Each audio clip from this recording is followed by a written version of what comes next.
श्री सच्चिदानंद सद्गुरु साईनाथ महाराज की जय। सद्गुरु भरद्वाज महाराज की जय। குருதேவ தத்த. சாய்நாதரின் அனுகிரகத்தோடும் மாஸ்டர் அவர்களின் கண்காணிப்பில் பரிப்ரஷ்னா என்ற இந்த கிரந்தத்தின் வாயிலாக கேள்வி அதற்கான பதில் தெரிந்து கொள்கிறோம். இந்த சத்சங்கத்தின் மூலம் எல்லோரும் கேள்வி ஞானம் வேண்டும் எல்லோருக்கும் கேள்வி ஞானம் வேண்டும் என்பதற்காகவே திரு மாஸ்டர் அவர்களின் தவிப்பும். நமக்கு APK அப்துல் கலாம் அவர்களை நமக்கு நல்லா தெரியும் இல்லைங்களா? அவர் நம் நாட்டின் விஞ்ஞானி, முன்னாள் ஜனாதிபதியும் கூட. அவர் ஒரு மனிதன் அப்படி என்று சொல்றதுக்கு பதிலா மாமனிதன் அப்படின்னு அவர் சொல்லலாம். அவர் ஒரு புத்தகம் எழுதியிருக்கார். அந்த புத்தகத்தின் பேர் விங்ஸ் ஆஃப் ஃபயர் அப்படின்னு ஒரு புத்தகம் அவர் எழுதியிருக்கார். விங்ஸ் ஆஃப் ஃபயர் என்றால் என்ன அப்படின்ற கேள்வி நமக்கு எழும் இல்லைங்களா? அதற்கு அவர் முன்னுரை கொடுத்த அந்த பதில் மிகவும் அற்புதமானது. அதாவது அவர் என்ன சொல்லியிருக்கார் அப்படின்னா, உலகில் பிறக்கும் ஒவ்வொரு ஜீவராசியும் காரணத்தோடுதான் பிறக்கின்றன அப்படின்னு சொல்லியிருக்கார். அதை நாம அறியணும். அதை நாம தெரிந்து கொள்ள அதாவது நாம் தெரிந்து கொள்ள என்ன வழி அப்படின்னா, கேள்வி ஞானம், தேடல், இந்த ரெண்டும் நமக்கு தேவை அப்படின்னு சொல்லியிருக்கார்.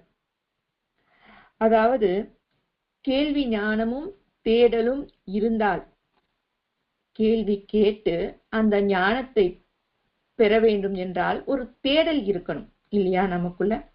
அந்த தேடலின் வழியாக கேள்வி ஞானம் பிறந்து நமக்குள்ள ஒரு ஃபயர், அதாவது உள்ளொளி பிறக்கும் இல்லைங்களா?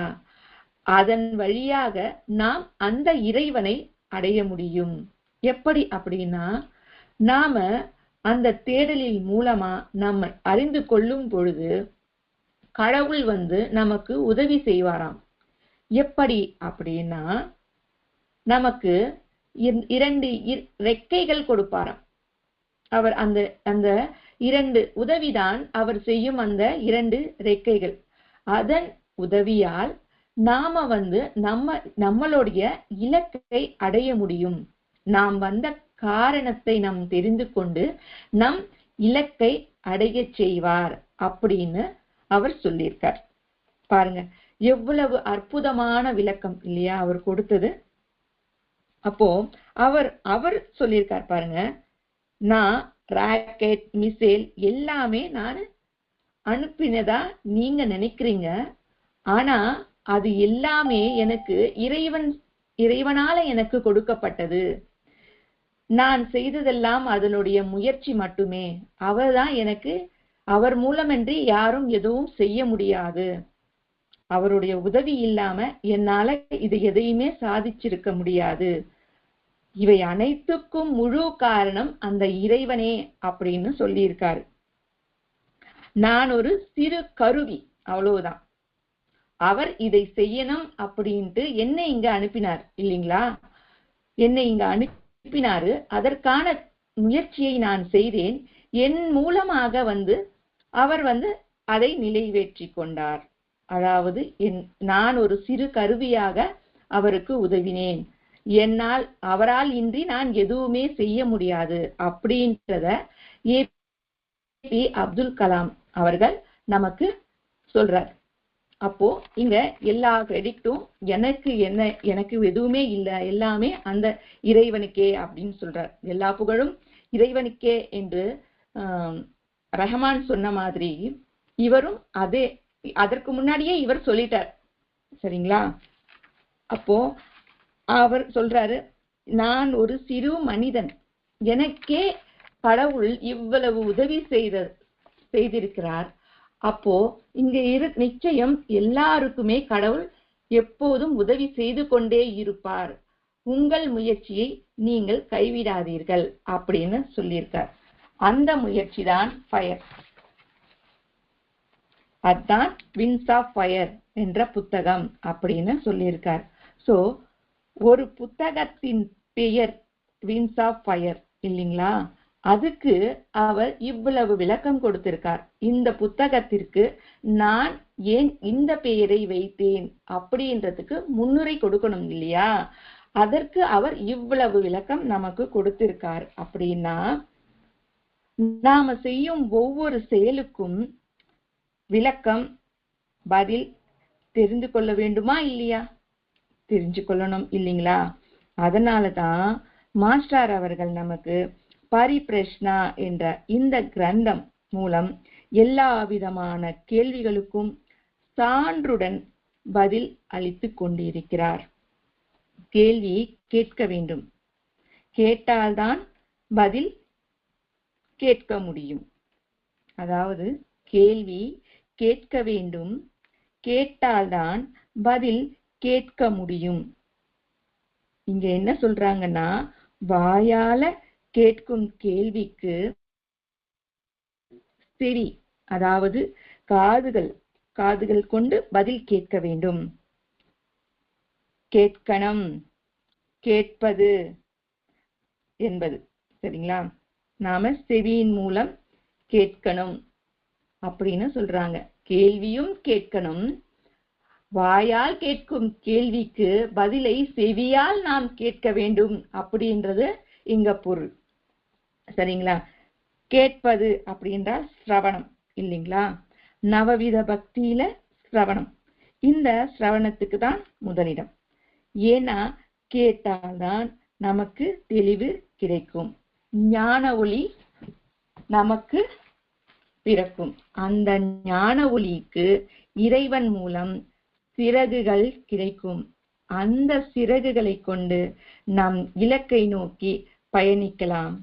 இதுவே விங்ஸ் ஆஃப் ஃபயர் என்பதற்கு அர்த்தம் என்று சொல்லியிருக்கார். எவ்வளவு அற்புதமான விளக்கம் இல்லைங்களா? சரி, இன்றைய கேள்விக்கு போகலாம். பாபா சாதம்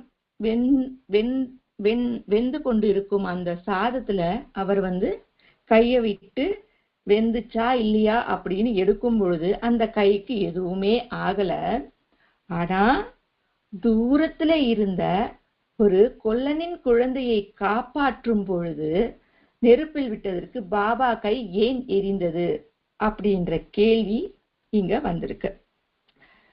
நான் எத்தனையோ முறை பாபா படம் பார்த்திருக்கேன், பாபாவுடைய சரித்திரத்தையும் பாராயணம் செஞ்சிருக்கேன். ஆனா எனக்கு ஒரு நாள் கூட இந்த டவுட் வந்ததில்லை. படம் பார்க்கிறப்பையும் சரி, சரித்திரம் படிக்கிறப்பையும் சரி, ஏன்னா நான் பாராயணம் இன்னும் பண்ணல, படிச்சுக்கிட்டு தான் இருக்கேன். பாராயணம் அப்படின்னு சொல்றது அது ஒரு பெரிய விஷயம். நான் இன்னும் படிச்சுக்கிட்டு தான் இருக்கேன். சரிங்களா? பாபாவின் சரித்திரம் படிக்கும் போதும் சரி, நான் ஏற்கனவே ஒரு நிறைய வாட்டி நான் படிச்சிருக்கேன். ஆனா எத்தனை வாட்டி படிச்சாலும் அப்போ அங்க பாபாவுடைய கைக்கு எதுவுமே ஆகாத போது, இந்த கொல்லனின் குழந்தையை காப்பாற்றும் போது மட்டும் கை ஏன் எரிஞ்சது என்ற டவுட் மட்டும் எனக்கு வரவே இல்லை. ஏன்னா நான் பாபா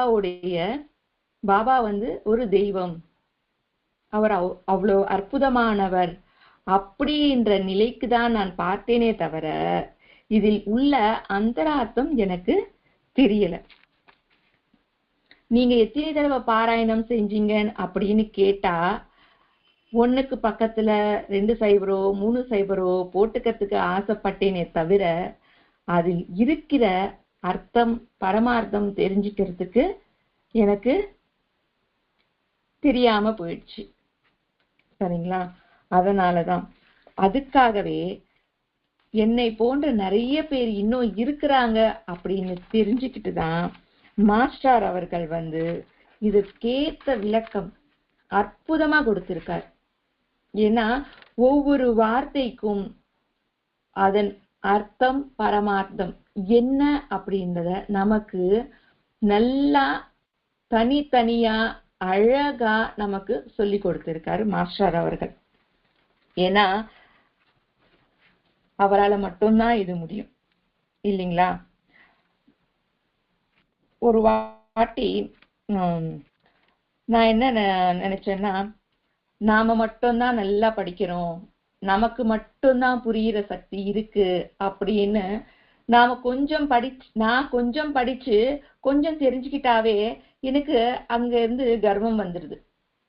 ஆனா இத்தனை கேள்விகளுக்கும் எத்தனையோ கேள்விகள், அது ஒரு தெய்வபரமா இருக்கலாம், ஒரு ஆச்சாரியபரமா இருக்கலாம், அப்படி இல்லைன்னா தேவையான ஒரு கேள்வியா கூட இருக்கலாம். ஆனா அதுக்கும் மாஸ்டர் அவர்களை மதித்து கேள்விக்கான பதிலை கரெக்டா அவங்களுக்கு எழுதி அனுப்பிச்சிடுவாராம்.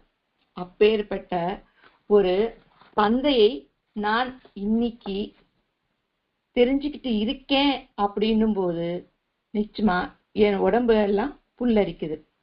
ஆனா மாஸ்டர் மட்டும் அதற்கான கேட்ட கேள்விக்கு என்ன பதில் அப்படின்றது துல்லியமா ஆலோசிச்சு நமக்கு கொடுத்துக்கிட்டு இருக்காரு இந்த சத்சங்கத்தின் மூலமா. சரி, அதுக்குதான் நாம யோசிக்கணும் அப்படின்னு சொல்றது இல்லைங்களா? கேள்வி கேட்கணுங்க. கேள்வி கேட்டாதான் நமக்கு பதில் கிடைக்கும். இப்போ ஒரு பண்டிகை செய்யறோம்.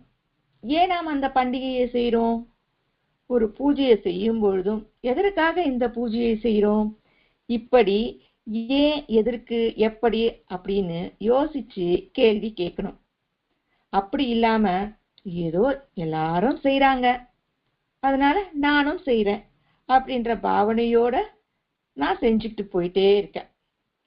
இது தவறு, இதை சிந்தித்து செயலாற்ற வேண்டும் அப்படின்ட்டு ஒரு வாட்டி என்ன பண்ணினாங்கன்னா சிந்திச்சு செயலாற்றணும் அப்படின்னு மாஸ்டர் அவர்கள் சொல்லியிருக்கார். இதே மாதிரி ஒரு வாட்டி ஒரு பெரியவர் ஒரு பாபாவோட கோயிலுக்கு போறார். இது சில வருடங்களுக்கு முன்புதான். பாபாவோட கோயிலுக்கு போறாரு. அங்க சாமி, இவரு எல்லாரும் ஞானின்னு சொல்றாங்க, இவர் பேர் பாபான்னு சொல்றாங்க, இவரு எப்போ சமாதி அடைஞ்சாரு, இவர் எங்க சமாதி அடைஞ்சாரு அப்படின்னு அந்த பூசாரிய பார்த்து கேக்குறாங்க. கேக்குறச்ச அவர் என்ன சொன்னாரு தெரியுமா? என்னமோப்பா எனக்கு தெரியாது அப்படின்னு ஒரே வார்த்தையில சொல்லிட்டார். பாத்தீங்களா? இதுக்கு தாங்க நாம ஒரு வேலை செஞ்சா அதை நாம ஏன் செய்யறோம், எதற்காக செய்யறோம் அப்படின்னு தெரிஞ்சு செய்யணும் அப்படின்னு சொல்றது.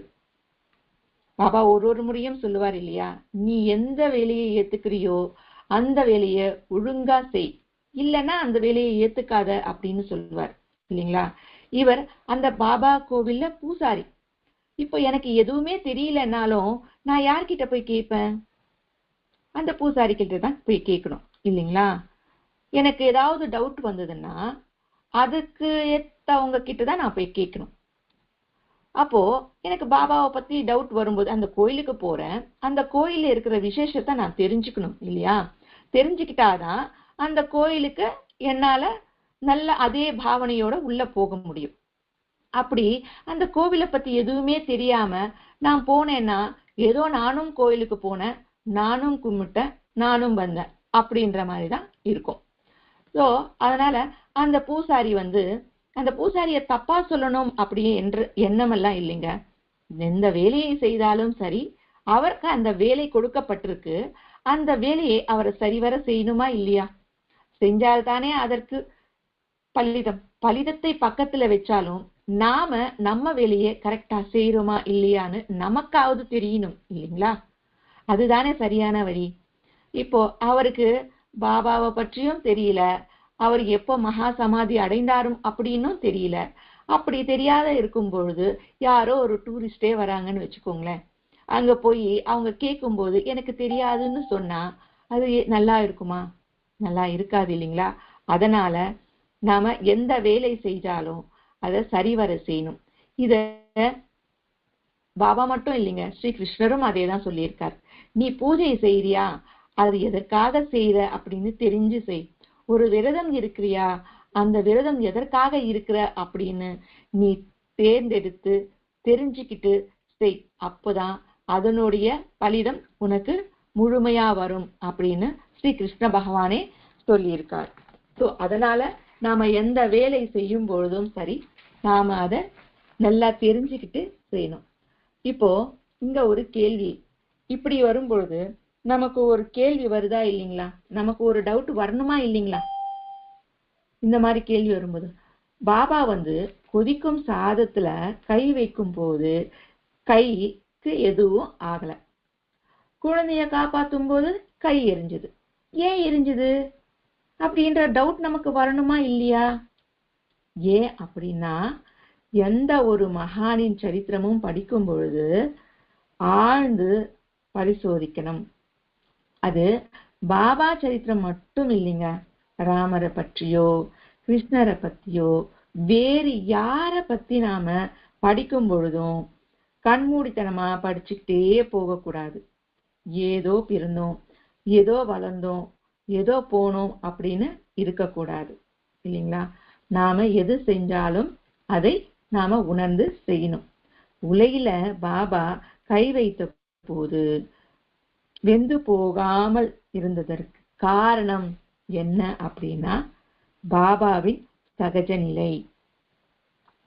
இந்த பிரபஞ்சம் முழுவதும் அவருடைய ஸ்வரூபமா இருக்கும் இல்லைங்களா?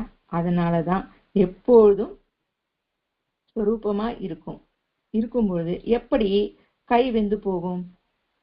அது சூடு, இது குளிர் அப்படின்னு அவங்களுக்கு எதுவும் தோணாது. நமக்கு தோணும், ஐயோ இது சூடா இருக்கே, இது குளிரா இருக்கே அப்படின்னு. எதுக்கு? நம்மளுடைய ஆலோசனை அந்த குறிப்பிட்ட எல்லை வரைக்கும் தான் இருக்கும். நாம எப்படி அப்படின்னா, ஒரு குறுகிய மனப்பான்மை உள்ளவங்க. பரந்த மனப்பான்மை இல்ல நமக்கு. பரந்த மனப்பான்மை இருந்தா எல்லாம் ஒன்னா நமக்கு தோணும், எல்லாமே ஒன்றுதான் அப்படின்ற எண்ணம் நமக்கு தோன்றும். பரந்த மனப்பான்மை இல்லாததால, குறுகிய மனப்பான்மை இருக்கிறதால நான் மட்டும்தான், எனக்கு மட்டும்தான் அப்படின்னு தான் நமக்கு தோணும். இப்போ ஒரு சின்ன கதை சொல்றேன். இப்போ ஒரு கிணத்துல ஒரு தவளை இருக்கு. அந்த தவளை தான் ரொம்ப சந்தோஷமா இருக்கிறதா நினைச்சுக்கிட்டு இருக்கும். ஏன்னா அது ஒரு பெரிய கிணறு. அந்த பெரிய கிணத்துல நிறைய தண்ணி இருக்கும், அதுக்கப்புறம் ஆழமாவும் இருக்கும். அதனால அந்த கிணத்து தவளை என்ன நினைச்சுக்கிட்டு இருக்கு அப்படின்னு சொன்னா, எனக்கு சூப்பரா இருக்கு இங்க, நான் ரொம்ப சந்தோஷமா இருக்கேன், இதுதான் என்னுடைய உலகம், இதை தவிர ஒரு உலகம், இதை விட பெரிய உலகம் எதுவுமே இல்லை அப்படின்னு சொல்லிட்டு அதை நினைச்சுக்கிட்டே இருக்குமா. அப்புறம் இன்னொரு பக்கம் பார்த்தா கடல்ல ஒரு தவளை இருக்கும்.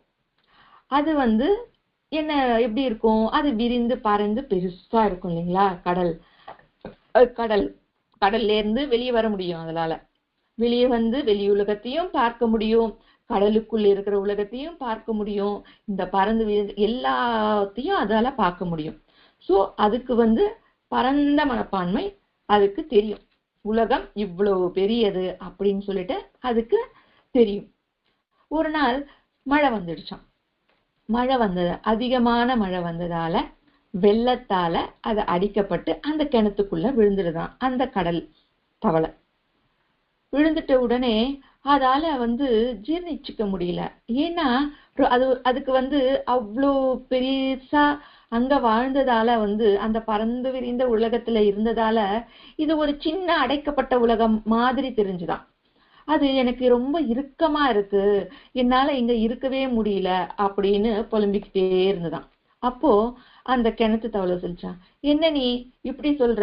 இவ்வளோ பெரிய உலகத்துல நான் எவ்வளோ சந்தோஷமா இருக்கேன், இதுதான் என்னுடைய உலகம், இவ்வளோ பெரிய கிணறு, அதுக்குள்ள தண்ணி, நிறைய இருக்கு பாரு, மீன்கள் இருக்கு, ஆழமா தண்ணி இருக்கு, இதை விட நமக்கு என்ன வேணும், இதை விட பெரிய உலகம் எங்க இருக்கும் சொல்லு அப்படின்னு சொல்லிச்சான்.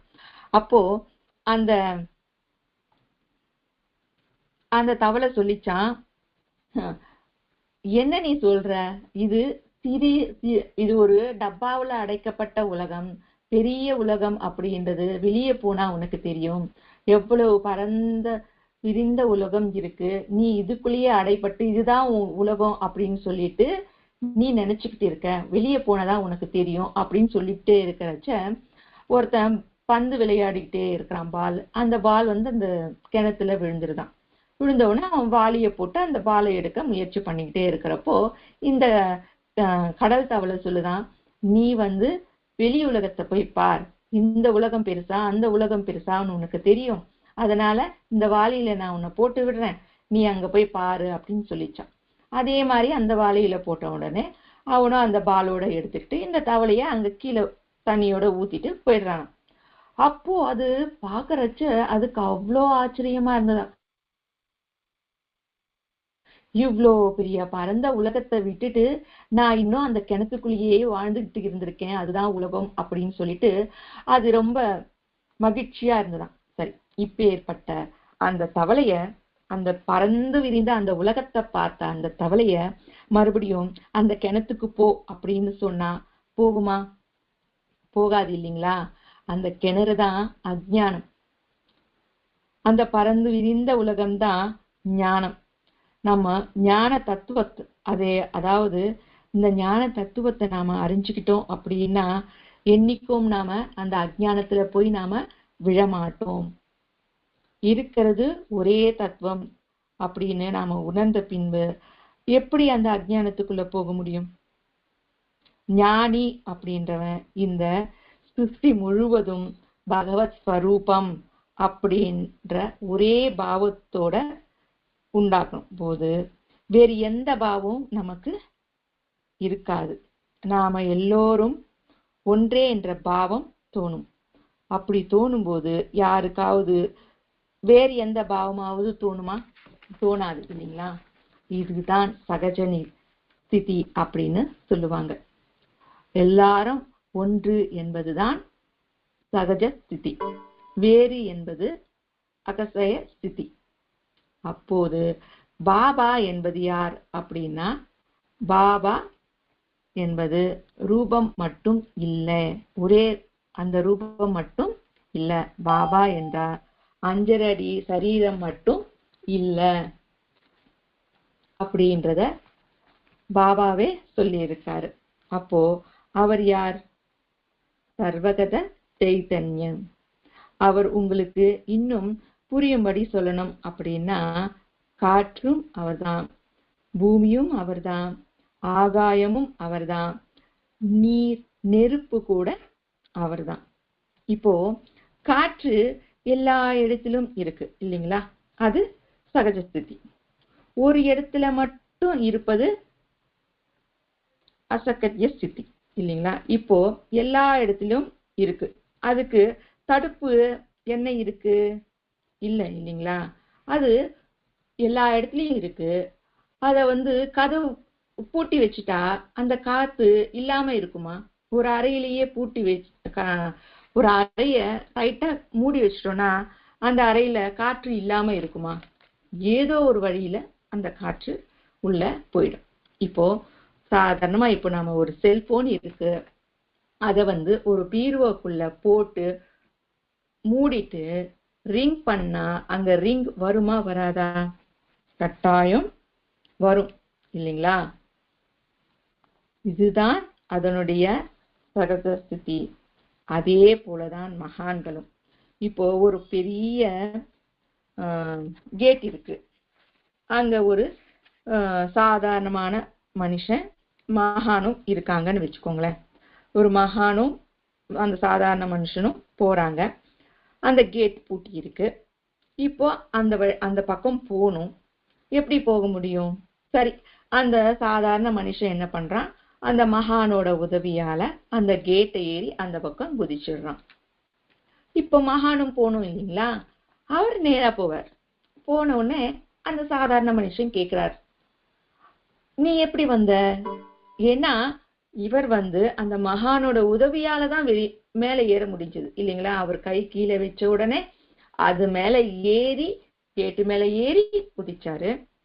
நானே ஒருத்தருடைய உதவியோட வந்தேன், உனக்கு யாருமே இல்ல, நீங்க எப்படி வந்தீங்க அப்படின்னு கேக்குறாரு.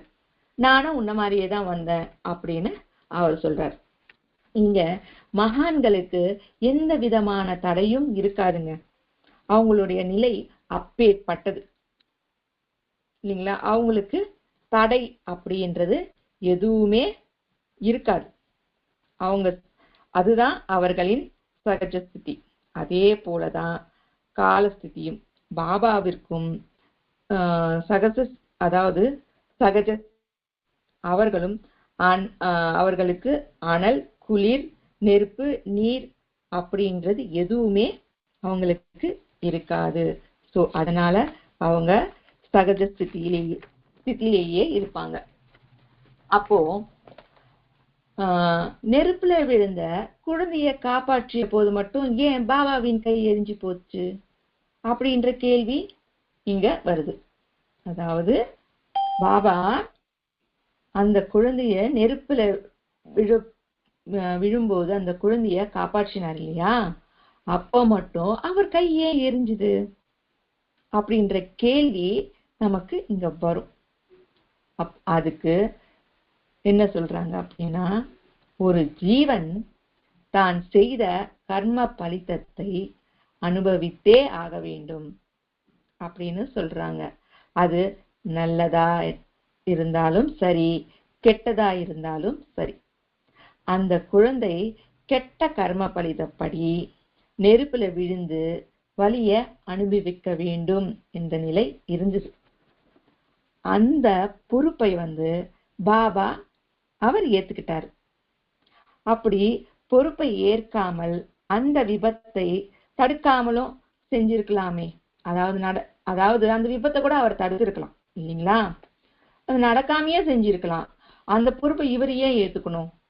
இவர் ஏன் அந்த வலியை அனுபவிக்கணும்? இவர் மகான் இல்லையா? அப்போ அந்த குழந்தை விழாதபடியே அவர் செஞ்சிருக்கலாமே.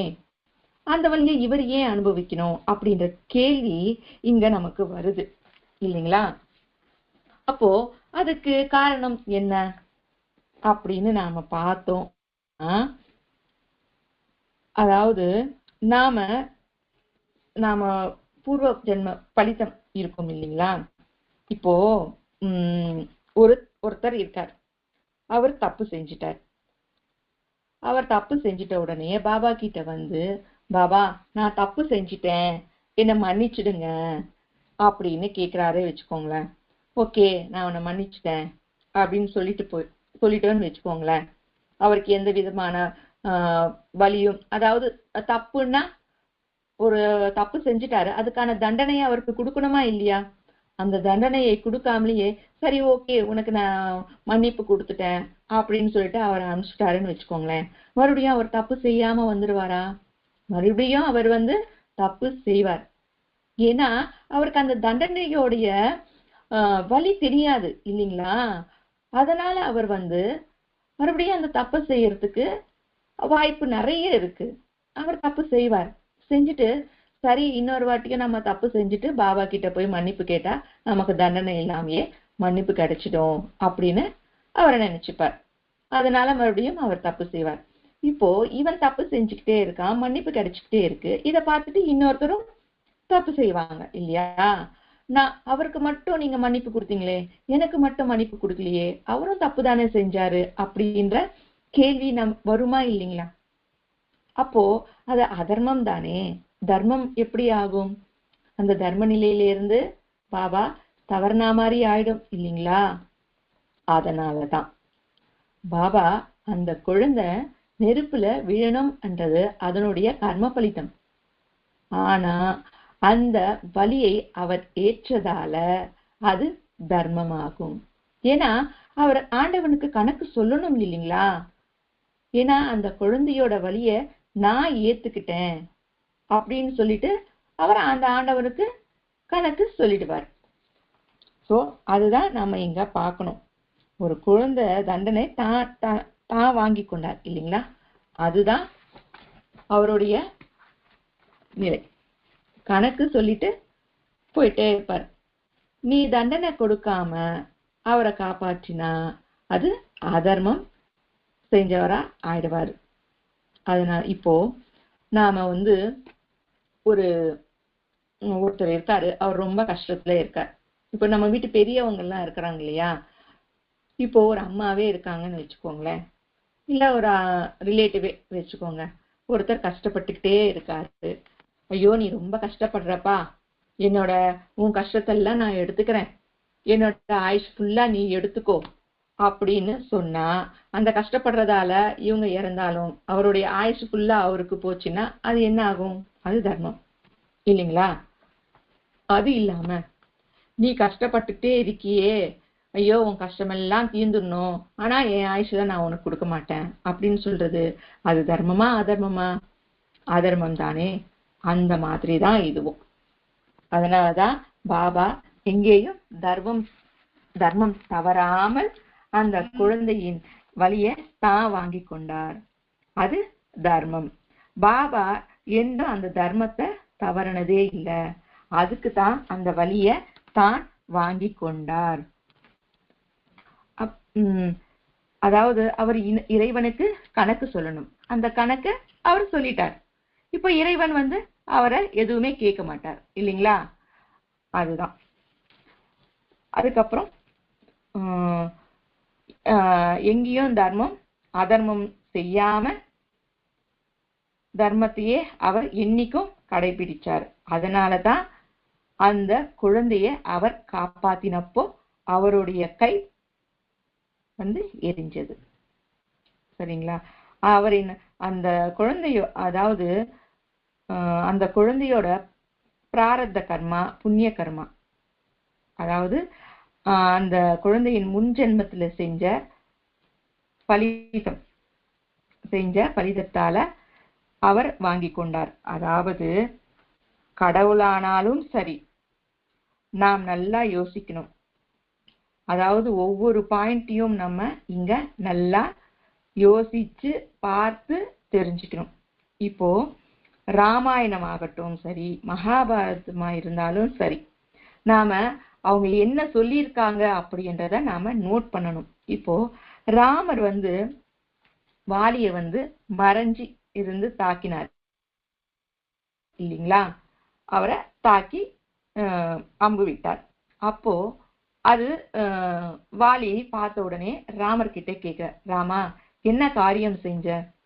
நீ ஒரு வார்த்தை சொல்லி இருந்தா நான் அந்த லங்கையே அழிச்சு நான் உன் சீதையை உன்கிட்ட கொடுத்திருக்க மாட்டேனா?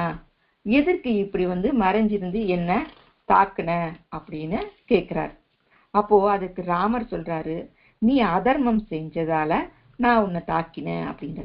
நான் என்ன அதர்மம் செஞ்சேன் அப்படின்னு கேட்கும் பொழுது ராமர் சொல்றாரு, நீ சுக்ரீவனுடைய மனைவிய நீ எடுத்துக்கிட்ட, அது அதர்ம செயல் தானே அப்படின்னு சொல்லும் பொழுது, இல்ல எங்க வானர ஜாதியில அதெல்லாம் ஒன்றும் தவறு இல்லை அப்படின்னு சொல்றாங்க.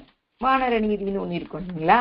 அதுல எங்க வானர தர்மப்படி நாங்க வேறொருத்தருடைய மனைவியை நாங்க எடுத்துக்கலாம், தம்பியோட மனைவியும் அண்ணனுடைய மனைவியும் நான் எடுத்துக்கலாம். ஆனா அது எப்போ? இல்ல நான் மட்டும் சுக்கிரவனோட மனைவி எடுத்துக்கிட்டத தப்புன்னு சொல்றியே, அப்ப என்னோட மனைவிய அவன் எடுத்துக்கிட்டானே, அது தப்பு இல்லையா அப்படின்னு வாலி கேட்கிறார். அப்போ ராமர் சொல்றார், இந்த வானர தர்மத்துல அதாவது நீ குகைக்குள்ள போயிட்ட, நீ இறந்துட்டு தான் நினைச்சிட்டு சுக்ரீவன் உன்னுடைய மனைவிய அவர் எடுத்துக்கிட்டார். ஆனா நீ என்ன பண்ணின? சுக்ரீவன் இருக்கிறச்சியே அவரோட மனைவிய அபகரிச்ச, இது தர்மம் இல்ல அதர்மம் அப்படின்னு சொல்றார். அப்படி ஒவ்வொன்றும் தர்மப்படி நாம யோசிக்கணும். இப்படி யோசிச்சு நல்லதா இல்லையா அப்படின்னு நாம பார்க்கணும். இல்லைன்னா கண்மூடித்தனமா போயிட்டே இருக்க வேண்டியதுதான். ஆகையால அவர்கள் பிராரப்தத்தை அவர்களுக்கு பதிலாக அனுபவித்ததால் ஒழிய தர்மபதம் ஆகாது. அதனால தான் பாபாவின் கை எரிந்தது. முன் ஜென்மத்துல அந்த குழந்தை பாபாவை சேவித்து இருக்கலாம். அந்த புண்ணியத்தின் காரணமாக பாபா இந்த ஜென்மத்துல அவர் காப்பாற்றினார். அப்போ முன் ஜென்மத்தின் புண்ணியம் செய்ததால இந்த ஜென்மத்தில் காப்பாற்றப்படுவாய் அப்படின்றது இங்க ஒரு பாயிண்ட்டுக்கு வந்தோமா?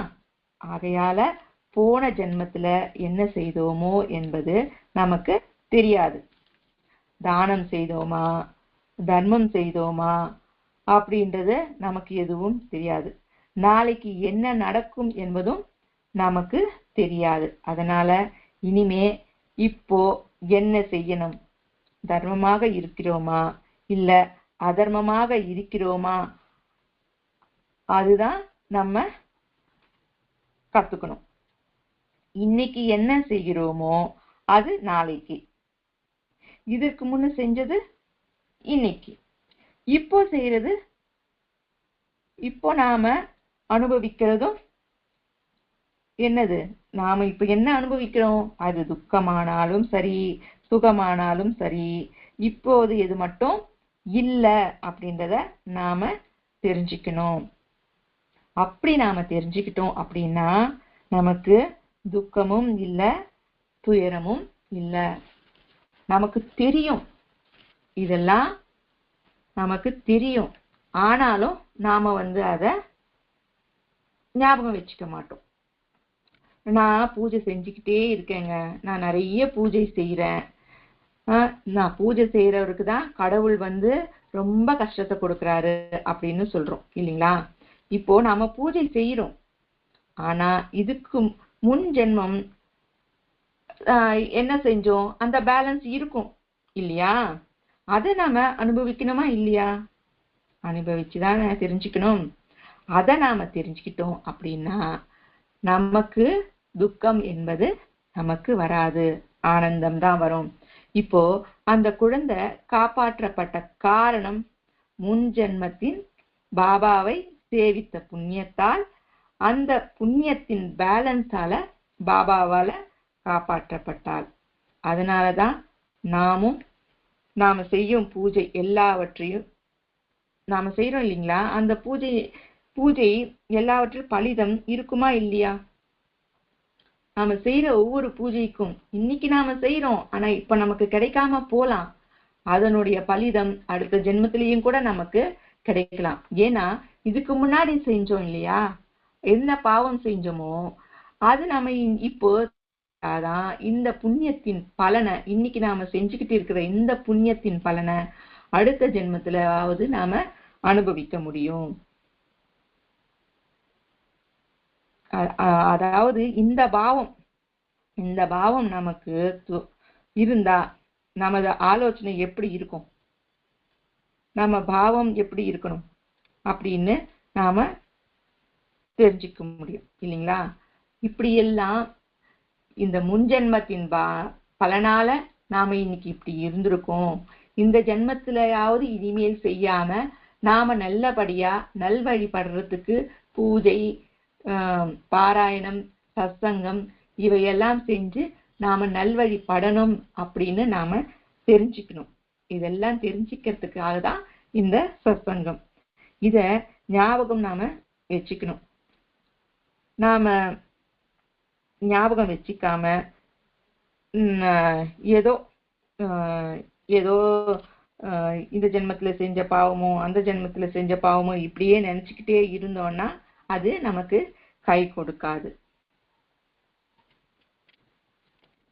இத நாம ஞாபகம் வச்சுக்கிட்டாலே நம்மளுடைய ஆலோசனை செய்யும் விதம் சரியான விதத்துல இருக்கும். நமது பேச்சு, நமது பார்வை, நடை, உடை, பாவனை எல்லாமே மாறும். அப்போ நாம முன் ஜென்மத்துல செஞ்ச புண்ணியத்தால நாம இப்போ காப்பாற்றப்படுகிறோம் அப்படின்ற நினைப்பு நமக்கு வரும், நமக்கு தெரியும் இல்லைங்களா? அதனால அதை நாம ஞாபகம் வைத்து கொண்டோம். நாம அதெல்லாம் ஞாபகம் வச்சுக்கிட்டு இருக்க மாட்டோம். இதுதான் உண்மை. நமக்கு தெரியாமலேயே எத்தனையோ உதவி நமக்கு கிடைக்குது. நமக்கு தெரிஞ்சவங்களோ தெரியாதவங்களோ நமக்கு ஏதோ ஒரு விதமா நமக்கு உதவி செஞ்சுக்கிட்டு தான் இருக்காங்க. நமக்கு உதவியே கிடைக்கல அப்படின்றது அபத்தம். நமக்கு தெரிஞ்சவங்களை விட தெரியாதவங்க மூலமா தான் நமக்கு உதவி கிடைச்சிட்டு இருக்கு இல்லைங்களா? இத நாம ஞாபகம் வச்சிருக்கணும். அதாவது நாம செஞ்ச புண்ணியம் அதை ஞாபகம் வைத்து கொண்டால் இந்த பாவமும், அதாவது ஞாபகம் வச்சு கொண்டா இந்த மாதிரியான பாவம் நாம செய்ய மாட்டோம் இல்லைங்களா? யாருக்கும் உதவி செய்யக்கூடாது அப்படின்ற அந்த பாவம் நாம செய்ய மாட்டோம். நாம செஞ்ச அந்த பூர்வ புண்ணியத்தாலதான் இன்னைக்கு நமக்கு யாரோ தெரியாதவங்க கூட நமக்கு உதவி செஞ்சுக்கிட்டும் வராங்க. ஆகையால இவை அனைத்தும் நமக்கு தெரியப்படுத்துவதற்காகவே பாபா செஞ்ச லீலைதான் இது. அந்த குழந்தையோடைய கை எரிந்தது எதற்காக அப்படின்றத நாம இன்னைக்கு நல்லா புரிஞ்சுக்கிட்டோம்.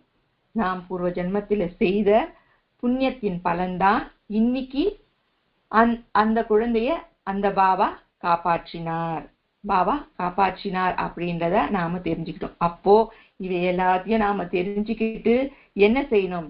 நாமளும் இனிமேல் அஜ்ஞானத்தை விட்டுட்டு ஞானத்தை தெரிஞ்சுக்கிற வழியை நாம தேடணும்.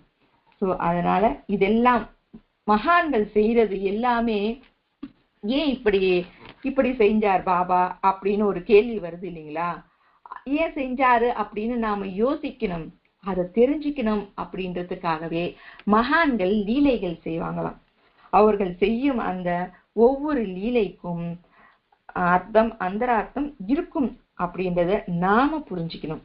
நாம அதை புரிஞ்சுக்கிட்டு நம்ம வாழ்க்கைய நாம ஜாகிரதையாக கையாண்டு எல்லோருக்கும் நன்மை செய்யணும், நாமளும் நன்மை பெற வேண்டும் என்று சொல்லிக்கொண்டு நம்மை இந்த சத்சங்கத்தின் மூலமாக நல்வழியில் நடத்தி செல்லும் மாஸ்டர் அவர்களுக்கு நன்றி சொல்லி விடைபெறுகிறேன். சக்தி.